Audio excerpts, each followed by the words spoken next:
Olá pessoal, bem-vindos à disciplina Física 3. Essa é a semana 3. Nós estamos falando sobre temperatura e calor, e nesta aula nós vamos falar sobre a transferência de calor ou dos mecanismos de transferência de calor. Para iniciar essa aula, vamos deixar aqui novamente uma pergunta que é a seguinte: as cascavéis, elas são animais muito perigosos, são cobras peçonhentas, que significa que elas têm veneno e são mortais para o ser humano. Então, uma pessoa, se picada por uma cascavel, ela pode vir a morrer. Porém, o perigo da cascavel não cessa com sua morte. Então, mesmo após aproximadamente 30 minutos depois de morta, a cascavel ainda pode ser perigosa. Então, se você for retirar o corpo de uma cascavel, nunca faça isso com suas mãos, porque ela pode atacar. Mas por que uma cascavel morta ainda pode ser tão perigosa? Para a gente conseguir responder essa pergunta, nós temos que primeiro falar sobre os mecanismos de transferência de calor. Nós já falamos no decorrer da nossa disciplina sobre diferentes formas de transferência de energia. Só que a gente não falou ainda como essa transferência de energia na forma de calor, como ela pode acontecer. E existem três mecanismos básicos de transferência de calor, que são a condução, a convecção e a radiação. Então, esses três são os três mecanismos de transferência de calor. Vamos falar primeiro sobre a condução. Então, vamos considerar aqui que a gente tem uma barra metálica homogênea, e a gente vai aquecer um dos lados dessa barra. Então, aqui, nessa extremidade da barra, eu coloco uma fonte de calor, que pode ser, por exemplo, uma vela. Então a vela vai aquecer esse lado da barra que vai estar a uma temperatura Tq. Essa temperatura Tq será maior que a temperatura da outra extremidade da barra. Eu estou chamando de temperatura Tf. Então note que aqui eu vou ter uma diferença de temperatura entre os dois lados dessa barra. E então, como eu tenho uma diferença de temperatura, eu vou ter aqui uma transferência de calor. Lembre-se que o calor flui do objeto que tem maior temperatura, ou no caso aqui, do lado que tem maior temperatura, para o lado que tem a menor temperatura. Então, conforme eu começo a aquecer aqui um dos lados da barra metálica, ela vai começar a aquecer até que ela se aqueça totalmente de forma uniforme. O que significa que, com o passar do tempo, a temperatura de toda a barra será a mesma. Isso acontece porque, ao aquecer esse lado esquerdo aqui da barra, eu gero uma agitação nas partículas desse lado da barra. Essas partículas batem em outras partículas. Esse atrito entre essas partículas gera um aumento de temperatura desse lado. Essas partículas vão batendo em outras partículas, eu vou ter aqui um efeito em cadeia, até que todas as partículas aqui da barra, em média, elas vão estar agitadas com a mesma energia, e por isso a barra vai estar com a mesma temperatura.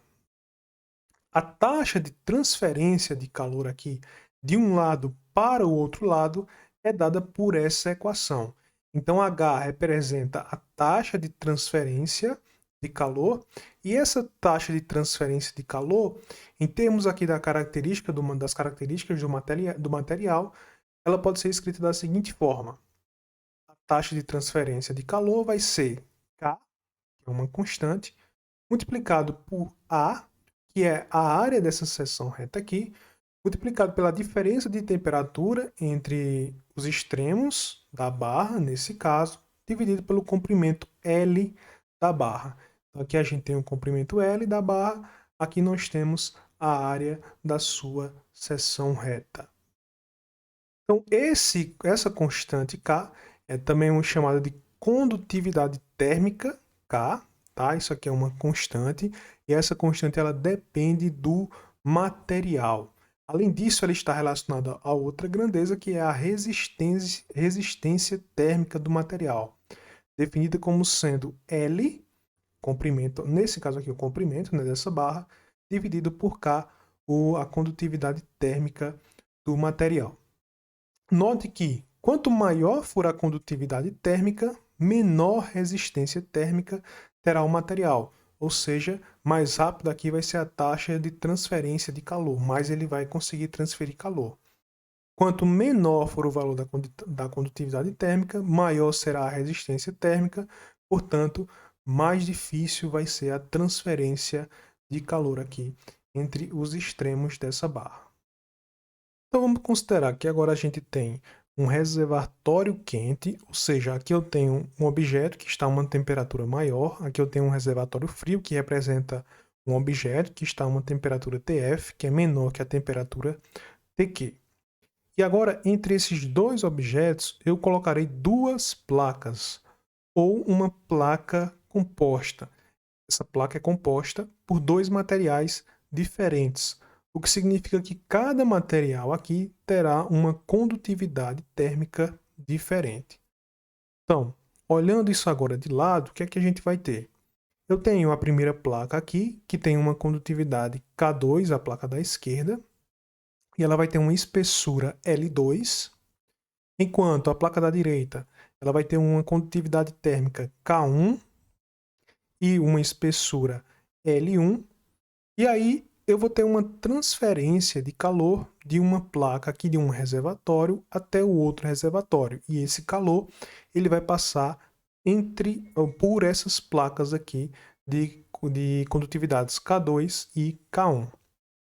É importante a gente dizer que o calor que passa de uma placa aqui para outra, ou o calor que passa do reservatório, que vai passar pela placa com condutividade K2, que vai passar pela placa com condutividade K1, essa taxa de transferência de calor é a mesma para as duas placas. Além disso, a temperatura aqui no limiar das placas, ou seja, a temperatura no final da placa K2 e no início da placa K1, que é uma temperatura que eu estou chamando de Tx, ela é a mesma para as duas placas. Portanto, a gente pode escrever a seguinte relação. A taxa de transferência de calor, H, ela vai ser igual a K2, eu estou analisando aqui inicialmente essa transferência de calor, essa taxa de transferência de calor apenas nessa placa agora. Então, apenas nessa placa eu tenho essa equação aqui, K2 vezes A, multiplicado pela diferença de temperatura aqui na placa, nessa placa 2, né? Então a diferença de temperatura aqui nesse extremo, a temperatura vai ser TQ, que é a temperatura desse reservatório, enquanto aqui na junção das placas a temperatura vai ser Tx. Então essa aqui é a diferença de temperatura dividido pelo comprimento da placa 2. Só que essa taxa de transferência, esse fluxo de calor, ele vai ser o mesmo aqui que o da placa 1. Eu estou supondo que essa área aqui é a mesma para as duas placas, tá? Então a área pela qual o calor flui, ela é a mesma. Então isso vai ser multiplicado por Tx menos Tf, que é a diferença de temperaturas aqui na placa 1, dividido pela largura da placa 1, a espessura da placa 1, que é L1. Então, daqui, dessa expressão, eu posso organizar ela e obter o seguinte resultado.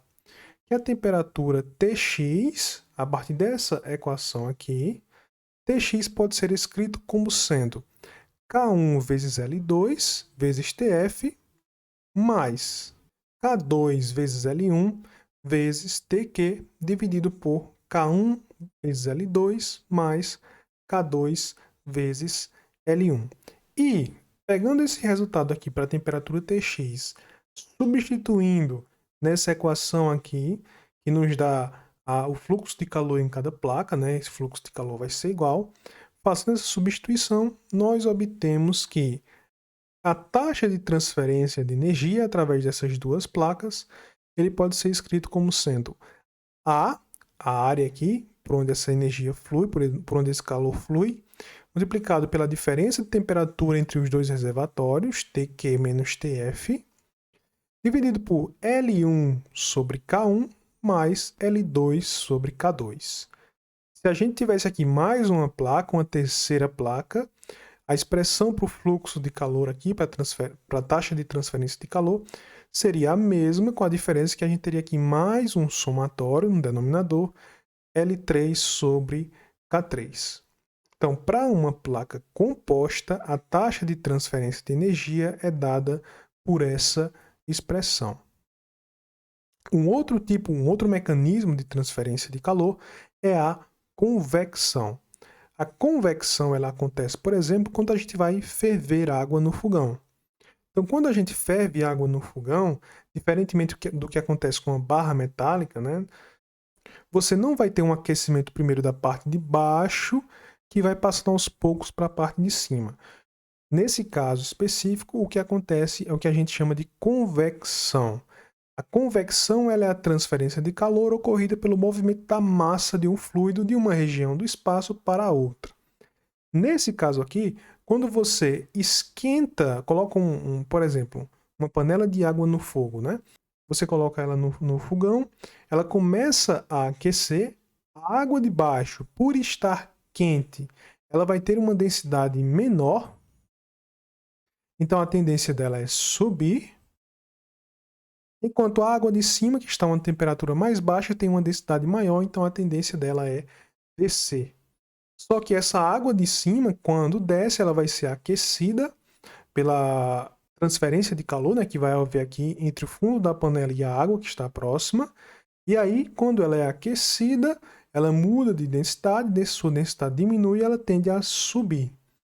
Enquanto a água que já estava lá em cima esfriou um pouco, a tendência dela é descer. Então, a convecção ela vai ser esse processo cíclico que acontece em fluidos, seja esse fluido, por exemplo, a água ou mesmo o ar. É por isso, por exemplo, que a gente utiliza o ar-condicionado sempre na parte de cima das nossas casas, da nossa sala de aula, por exemplo. Porque o ar-condicionado estando em cima, ele vai resfriar a camada de ar superior do ambiente, portanto, essa camada ela vai ficar com uma densidade maior, a tendência dela é descer. Quando ela desce, ela esfria a parte de baixo, enquanto o ar quente que estava embaixo sobe e é resfriado pelo ar-condicionado e volta a descer. Então, aí você tem um processo cíclico causado pela convecção. Um outro tipo de mecanismo de transferência de calor, nosso último tipo, né, de mecanismo de transferência de calor é a chamada radiação térmica. Então, a radiação ela acontece sempre que um objeto emite ondas eletromagnéticas. Então, por exemplo, aqui a gente tem uma torre de comunicação que emite ondas de rádio. A gente tem um objeto queimando aqui na lareira que vai emitir ondas infravermelhas, ondas eletromagnéticas infravermelhas. A gente tem uma lâmpada que acende e emite luz. Então, esses três aqui são exemplos de radiação eletromagnética. Então, aqui eu tenho uma radiação eletromagnética, aqui eu tenho radiação eletromagnética, aqui também eu tenho radiação eletromagnética. Porém, alguns tipos de radiação eletromagnética ou algumas ondas eletromagnéticas, elas conseguem transferir calor. E esses tipos de ondas eletromagnéticas que transferem calor são muitas vezes chamadas de radiação térmica. Então, um objeto que está queimando aqui, né, no caso tem uma madeira que está queimando, está emitindo radiação térmica na forma de ondas infravermelhas.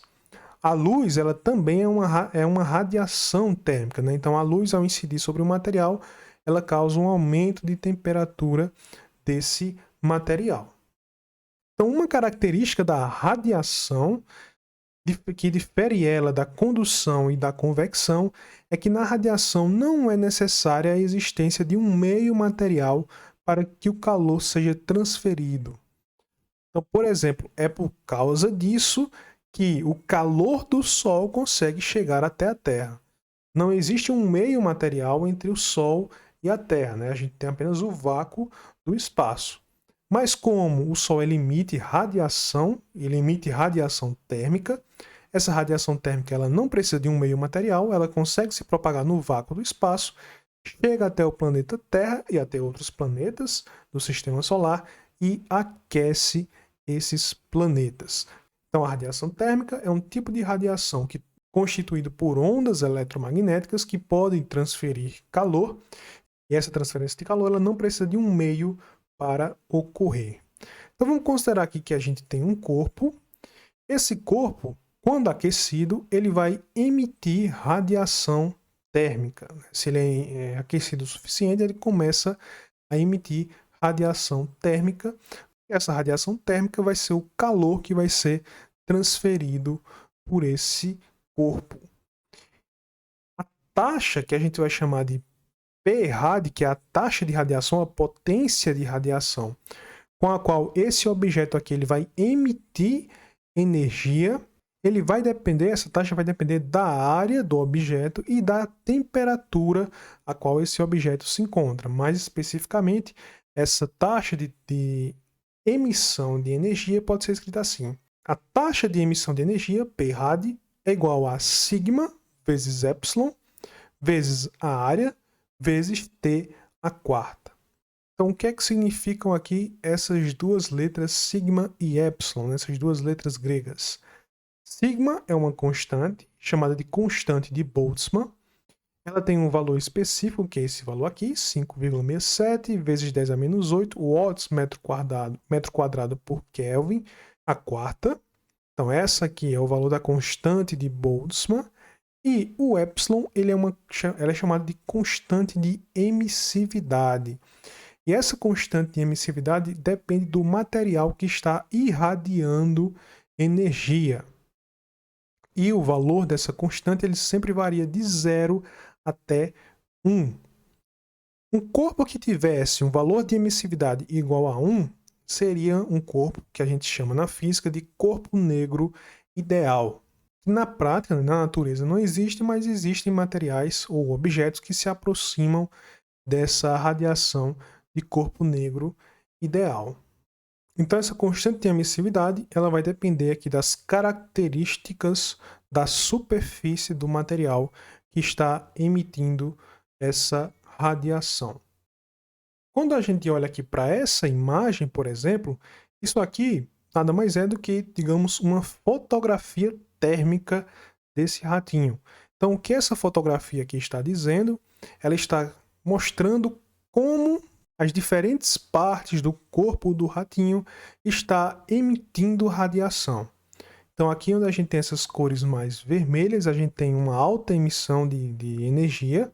Então, aqui a gente tem uma radiação maior, enquanto nas partes roxas e azuis nós temos uma emissão de radiação menor. Então, aqui nessa parte vermelha, a temperatura do ratinho é maior, enquanto na parte azul ou na parte roxa, a temperatura corporal desse ratinho ela é menor.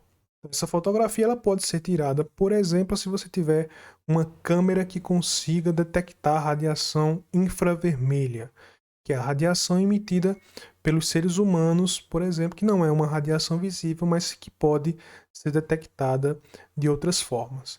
Então, o ser humano, por estar a uma temperatura maior que a temperatura ambiente, ele vai emitir para o ambiente uma energia na forma de calor. Então, ele vai irradiar, e essa irradiação ela acontece na faixa do infravermelho. Além de emitir energia, um corpo ele também pode receber energia na forma de calor, né? Ele pode ser irradiado, digamos assim, por energia. Então, nesse caso aqui, esse corpo está recebendo irradiação, então, ele está sendo irradiado, recebendo calor na forma de radiação, e a equação que nos mostra a taxa com a qual ele absorve essa energia é essa aqui, muito parecida com a equação anterior, só que aqui a gente vai ter a diferença que a temperatura T não é a temperatura do objeto, e sim a temperatura do ambiente. Então, a taxa com a qual esse corpo ele absorve essa irradiação, ela vai ser escrita como sendo sigma, constante de Boltzmann, epsilon, a emissividade, multiplicado pela área do material que está recebendo essa irradiação, vezes a temperatura ambiente elevado à quarta. Além disso, o objeto ele pode emitir radiação e também receber radiação ao mesmo tempo. Então, ele pode estar emitindo e recebendo radiação. Nesse caso, se ele emite e recebe radiação, ele vai absorver, mas ele também vai emitir calor. Então a gente pode escrever aqui uma taxa de transferência de energia líquida. Essa taxa de transferência de energia líquida é a diferença entre a taxa de energia absorvida e a taxa de energia irradiada, que a gente pode escrever dessa forma.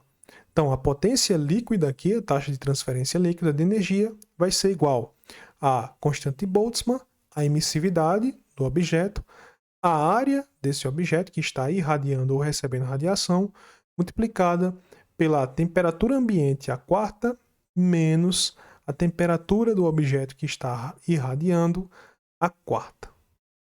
Então, essa aqui vai ser a taxa de transferência de radiação líquida desse objeto. E aí a gente chega na nossa pergunta inicial. Por que uma cascavel morta ela ainda pode ser perigosa? A cascavel ela tem um órgão aqui, a cascavel e outras cobras peçonhentas, tá? Ela tem um órgão aqui chamado de fosseta loreal. É com esse órgão que está entre o olho da cascavel e a narina da cascavel, né, um buraquinho aqui. Esse buraquinho, esse órgão, ele funciona como um sensor térmico.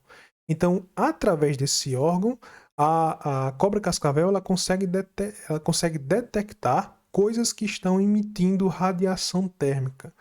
Então, ela consegue detectar sua presa através da radiação térmica que ela emite. Só que, mesmo depois de morta, o sistema nervoso da cascavel ele continua funcionando durante algum tempo, durante aproximadamente 30 minutos. Então, durante 30 minutos, se você aproxima algo que está irradiando a cascavel, essa fosseta ela pode ainda detectar essa irradiação e ela manda um estímulo para a cascavel. Ela manda um estímulo aqui pelo sistema nervoso da cascavel para que a cascavel ela dê o bote.